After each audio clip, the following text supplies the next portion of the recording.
folks. This is Ashley Stevens, your host of Class is in Session. This show exclusively on Black Enterprise highlights the latest happenings in HBCU classrooms, the business side of HBCU sports, and public policy issues facing these historic institutions, as well as the overall state of Black education. Now, today's special guest is Dr. Dietra Trent, Executive Director of the White House Initiatives on HBCUs. So as 2023 comes to an end, Dr. Trent is going to walk us through some of the wins and challenges that HBCUs faced across the year, as well as highlight some initiatives to look forward to in 2024. Welcome, Dr. Trent. Thank you, Ashley. Thank you so much for having me. You know, we are always glad to have you. The last we spoke was in the fall regarding National HBCU Week, which I think broke some records even for attendance. Let's do a little recap of National HBCU Week. Tell us where it was, how many attended, and what were some of the key takeaways from National HBCU Week? Oh my gosh, this year's this was only my second one that I attended. But it was so much excitement around it. We had incredible turnout from our HBCUs. All 100 were represented. We had probably about half of our presidents there. We had over 3,000 folks who actually registered. I think it was close to like 18 or 1,900 who actually showed up. We had 101 of our 103 scholars to attend. There were so many, we had 49 sessions, some geared strictly towards our scholars, some geared strictly towards our presidents. It was just an amazing time. And on top of that, we had a lot of participation from the White House and from the cabinet. So we were really excited this year, had a lot of good things to come out of it, and just looking forward to next year and seeing some of the seeds that were planted to see how they bloom this year going in 2024.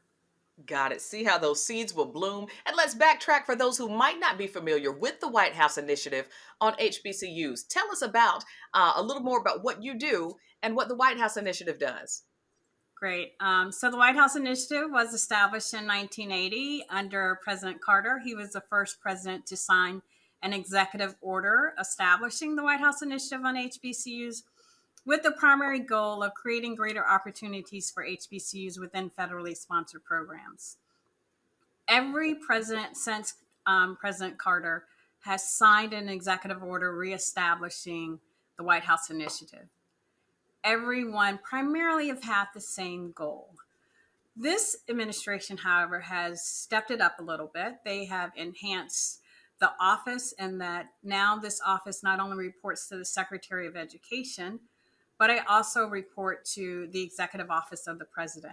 I work very, very closely with the Executive Office of the President on some of his initiatives to ensure that HBCUs have an opportunity to participate, to compete in federally sponsored programs. So we work with our agencies to ensure that our students have internships and have opportunities there. We work with our agencies to ensure that our HBCUs are able to participate in federally sponsored research in particular. We work with our agencies to ensure that our HBCUs have opportunities to enhance infrastructure, whether it's through broadband or physical, or even to some extent human capital. So my job is to create those opportunities, work with our HBCUs and our federal government to make sure strong partnerships are created. Got it. Creating strong partnerships. We're going to get into a little bit more of that. Sustainable partnerships. Because got it. That's what's important. What's important is not what happens today, but what's going to happen 10 years from now. So, Dr. Trent, here's what we're going to do here on Classes in Session. We're going to give our audience a lightning round. We're going to go through different topics and quickly touch on what each of those, some of kind of the wins again and challenges that HBCUs faced across this past year. All right, so you ready? I'm ready. All right, here we go. Our first topic is funding. How much federal funding was invested in HBCUs in 2023, and what type of initiatives did this funding support? So I'm going to tell you, since this administration has started, the Department of Ed alone has invested over $7 billion in cumulative investment in our HBCUs. A Wow. portion of this was actually through our capital finance program, where we actually forgave loans to our HBCUs that they used to repair infrastructure. They used to build dorms or libraries. So it was basically heavily infrastructure focused. For the first time in the history of this country, HBCUs will be leading a university affiliated research center, which is a UARC. That's with the Department of Defense. This is a 5-year contract. Howard University is leading that, but there's 7 other HBCUs who are a part of that. That's very exciting. It is a game changer for our universities. Yes. For the first time in the history of this country, an HBCU will be leading a university transportation center. That is a first. That is Prairie View University. But in addition to Prairie View, there's also 12 other HBCUs that are going to have regional lead roles as well. And so what this administration has done is really looked at taking a whole of government approach and making sure that all of our agencies are really leaning in and supporting HBCUs. And so this administration is really leaning in on creating greater opportunities for research to have our HBCUs at the table as it relates to research. NASA has created a new program that has putting funding into enhancing research at our HBCUs. The Department of Energy has created a new FAIR program to make sure that we are to enhance funding, enhance research at our HBCUs, MSIs, and TCCs. Hmm. The Department of Commerce has a number of programs that they put together to do the same. And so NSF has a program that they just started called Granted. We're investing, and we're investing, I think, in the right places. Got it. Lots of investments being made. Let's talk a little bit about some big news this year was that the Secretaries of Agriculture and Education sent a letter to 16 governors whose states have been historically underfunding public Black land grant universities. And I wanted to ask, what was the latest status of that letter, and had there been any response from those governors about historic underfunding those HBCUs? We did hear from a number of states. We've met with a couple of them. Some of them have really wanted to understand the data and the methodology, and we've been able to provide that. We are also in the process of hosting, not in the process of hosting, but we are going to be hosting in the early next year a larger convening of and invite all of the states who want to hear more about the methodology and how we came up with that. We've also participated in and other opportunities. The Congressman Bobby Scott, who is ranking member of the House Education Committee, he held a convening, and we participated in that.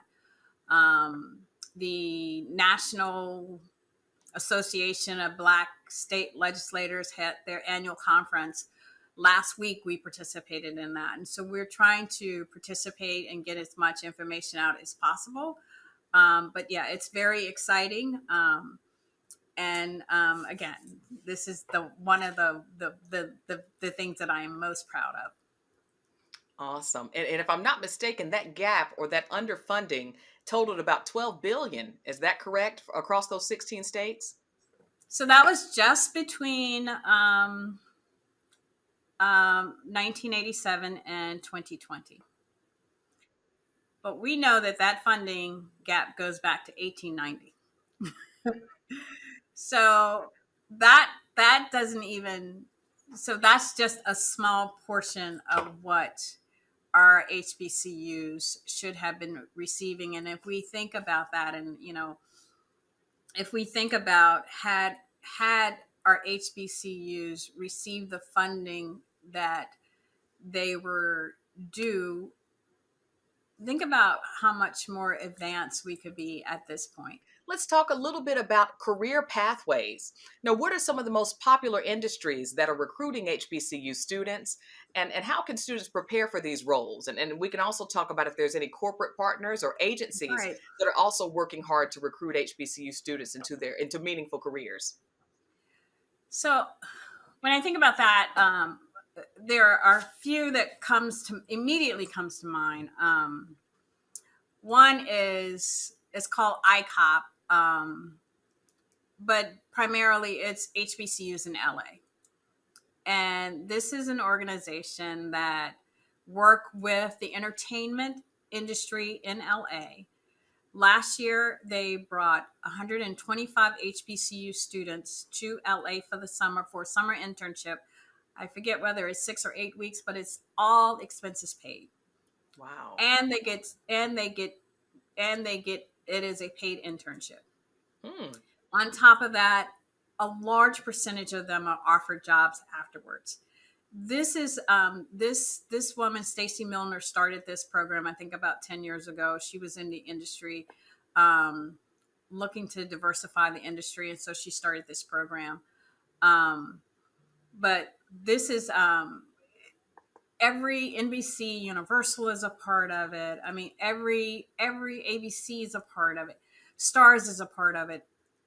Everybody in the industry that I can think of is a partner, and they bring in these interns and they teach them about the industry, and and she's having great success.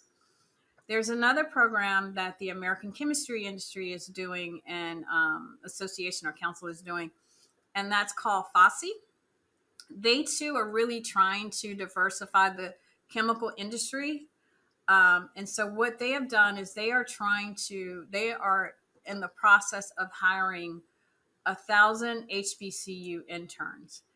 They are providing them with $10,000 scholarships for 4 years, plus an internship, plus a job should they decide to come to work in the industry. So there's a lot of goodwill. There's a lot of good things that are going on. Um, and corporate, and the partnerships that we've been able to establish. There's another one we are working also with the golf industry, really looking at how do we make sure that the golf industry, as you know, is about a 200 $300 billion industry. We started working with them to talk to them about how do we get our students in the business of golf. It's one thing for them to play the sport, it's another thing for them to be in the business. So we're looking at how do we get our communication students, our lawyers, our accountants, whoever it might be in this industry. And so we're working with them, we're working with their partners, and their sponsors to provide internships as well. And so our primarily we're working with an organization called Make Off Your Thing, um, and they are kind of the resource that's helping us pull all of this together. And so there's a lot of great opportunity out there from a corporate perspective. And I will just say this one thing, and that is we have recently signed an MOU with the Council on Competitiveness, the National Council on Competitiveness. This is an organization that really looks at innovation, um, in the country, where it's going, what the needs are in terms of what the industry needs are going forward. So it's a national and international organization, and they have decided that they wanted to do this partnership with us because they understand that if we're going to out compete and out innovate, we're going to have to diversify our pipeline, and so they want to work with HBCUs to get that done. So lots of good things happening out there.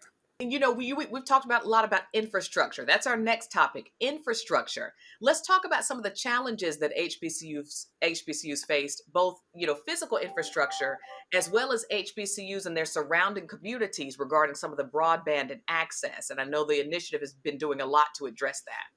Right. So, I as so first of all, let me just say that 80% of our HBCUs are in broadband deserts. So these are Wow. communities that don't have adequate broadband to access um, Hmm. what's going on, right? Mm-hmm. So a part of how this administration is dealing with that is kind of in two different ways. One, they had a pilot program called Connecting Minority Communities. Mm-hmm. This was a program that was really designed for HBCUs, MSIs, and TCCs that are in these communities that have inadequate broadband, and that they too have inadequate broadband. We had 43 HBCUs to receive grants under that program. Um, and I think it was to the tune of like 39 million. Don't quote me on that. Um, Across the HBCUs, and so that's one way. What happens is they receive these grants and they're able to enhance their broadband capacity on campus as well as the communities that they serve. Another program that this administration has is called the BEAD program, and this is broadband equity access and deployment. This is a state program, so these are grants that go to states, and it is to ensure that all communities, and especially communities that are in these broadband deserts, have access to broadband, right? And so states will have created these their plans. These plans are being received by the BEAD office, or which is within the Department of Commerce. What we've been doing is working with our HBCUs and the BEAD office to make sure that, one, HBCUs are aware of the program, and two, to make sure that they understand that they need to be talking to their leadership, the leadership in their states, to ensure that their university is a part of that plan, because you Right. can't really get to these deserts, which is what this program is about, without going through an HBCU. So we're Hmm. in that regard, we're really trying hard to make sure that HBCUs are aware, and then also just trying to help them navigate kind of how do you make sure that you are part of the plans in some of these states. Got it. And of course, that broadband, that access makes a difference so that It students makes a can do huge work difference. when they're on campus and especially when they're not on campus, right? In the Right, communities that surround these schools as well. So right, glad to right, know there's work continuing to be done there. Let's go to our right. next topic. And this is a hot one, campus safety. I think across Ooh. 2023, we saw several things happen on campuses. One were that several HBCUs faced bomb threats. And I know that the administration stepped in to offer some grants and financial support. So I wanted to start there. Yeah, so in 2022, primarily during the month of February, we know that there were a number of our HBCUs to receive bomb threats. This administration came out really firm in standing with the HBCUs. We heard the president, the vice president, and the secretary say that under no circumstance will we tolerate HBCUs being threatened in any way. Hmm. That Hmm. that we're going to do everything we can to protect the safety and the security of our students, our faculty, and staff on these campuses. And so they made available Project Serve money. Every HBCU that completed an application um, for Project Serve funding was funded. Wow, great. And so, and this was our opportunity, the administration's opportunity, to really lean in and make sure that um, those who were actually threatening our universities, to let them know that they are not standing alone, but the administration stands with them. So I was really happy to be a part of that. So yeah. Awesome, awesome. Glad to hear it and glad those grants were there. I know some of the efforts were to support on campus security, mental health Right. services for students, That's right. and some other That's right. initiatives. Yeah. Right. Right. A lot of it was mental health. Many of our universities were using the funds for mental health services, but also to enhance some of the security on campuses as well. Got it. And speaking of security on campuses, listen, we also know that this year unfortunately brought a lot of gun violence situations onto our HBCU campuses. Are there any federal initiatives to address this, or are these situations best handled case by case at the local and at the school level? So I would say yes, or both, right? I think it's important for the federal government to partner with the school and with the local officials to ensure safety, campus safety. During the conference we had a session where where DHS, the FBI, and then a couple of the school security chiefs were part of it, and so there was a session there for our presidents. Since then, we've also had two additional webinars on campus safety and security. Hmm. Um, one with our students, the other one with our faculty. And then we're also planning another one with DHS, I believe it's the FBI and ATF, to specifically talk about gun violence on our campuses. That one I think is planned for sometimes next year. But we are focused on this. We are making sure that our we are providing our campuses with as much information as we can. We have a compendium of that we pull together that outlines all of the security type services across the federal government that we're providing to our schools, and making sure that we're making good connections between the FBI and as well as our schools. Last year, after the bomb threats, one of the things we looked at doing was making sure we did specific connections between an agent and in an area and the HBCU in that area, so that there were direct contacts that should something happen, they had a person that they would immediately go to. And so, Hmm. and making sure that that's the case with their local um, public safety officers as well. So, to your question, it's going to take the federal government, it's going to take institutions, it's going to take local and state to really come together to just make sure that our universities are safe and secure. Right. Well, glad to know there's some concerted efforts happening, and as always, just wishing for the continual safety of our Right. campuses, of our students, staff, and faculty as well. So, Right. Dr. Trent, I think we've done well to kind of recap what's happened in 2023. I'd be interested for us to just forecast what's going to happen in 2024, particularly for our audience here at Black Enterprise. Are there any exciting initiatives regarding entrepreneurship and also artificial intelligence? We know that was a big topic this year and may continue to be next year. So, what's on the horizon for next year? Oh my gosh, Ashley, I feel like every day I learn something new that's on the horizon for next year. I will tell you one thing that's so exciting is that this White House is so engaged in Mm, what we're doing. And so I'm really excited about that. yes. Going forward, we have a number of initiatives that we're working with our HBCUs on around the CHIPS and Science Act. As you know, that was huge. It was a lot of money. And so we're working with the Department of Commerce as well as the White House to ensure that our HBCUs are in a position to compete or to participate in that funding stream. We're also working with the Department of Commerce on the BEAD program, as well as we talked about that. We're working with a new a new opportunity that we're in the midst of talking about right now as it relates to AI, and that is working with across federal government. We know that within AI and machine learning, there's a lot of bias that's within Hmm. these programs, and so we're working with trying to pull together across the federal government to create unbiased data sets that would we could use from a national perspective, but also industry perspective.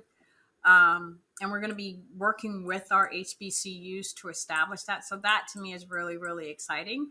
And it's going to make a huge difference, not only for HBCUs, but it's going to make a huge difference for communities of color. So, MSIs will also be a part of this, and tribal colleges will also be a part of this. But when we look at the emerging technology and the biases that are created within it, then this becomes an important tool and an important opportunity for us as a nation to get on top of right now. And so I'm really looking forward to that as well. There's a new agency under HHS that is called ARPA H, and this is it's really it's kind of the DARPA um, um, it's like DARPA within the Department of Defense, but this is really looking as a result of COVID. It's really looking at healthcare, inequities across communities, and so working with them to make sure that our HBCUs again are at the table and a part of the research and the opportunities within there. So we have quite a few initiatives going on. We also looking at working with our HBCUs. We know that teacher shortage is a huge problem here in this country. So working with our HBCUs to create um, more more synergy, more alignment with our K-12 with our K-12 Hmm. systems. Yeah. We do have an initiative where we're looking at trying to see if we can create some centers of excellence for teachers of color in HBCUs. There's been recent research that show that teachers that are trained at HBCUs do a much better job in high poverty schools than than other teachers, and it doesn't matter whether the teacher is white or black or Hispanic. The point is the HBCU curriculum pedigree is has been proven to better prepare students for high poverty schools. And so we're looking to make sure we are working to address the teacher shortage as well as diversify the pipeline. There's a lot. There's so much going on. Yeah. Keep going. But I Well, think I have a meeting. no. Listen, we appreciate your time. It sounds like a lot of good stuff is happening. So, on the horizon for 2024, initiatives to address teacher shortage, unbiased data sets for AI and machine learning, and also healthcare inequity initiatives. So, a lot of exciting things that HBCUs will be a part of and can look forward to, particularly under the leadership of the White House Initiative on HBCUs. Dr. Dietra Trent, Executive Director of the initiative, thank you so much for Thank joining us you. here Thank you. Thank you. I on appreciate Classes in it. Session. As always, glad to have you, and I know that we'll be in touch. And thanks to everyone who has tuned in. Remember to share this episode with all of your HBCU friends, classmates, student, staff, alum, and administrators. And also be sure to follow Black Enterprise on social media and for the latest and greatest digital content on blackenterprise.com. I'm your host, Ashley Stevens, and class is dismissed.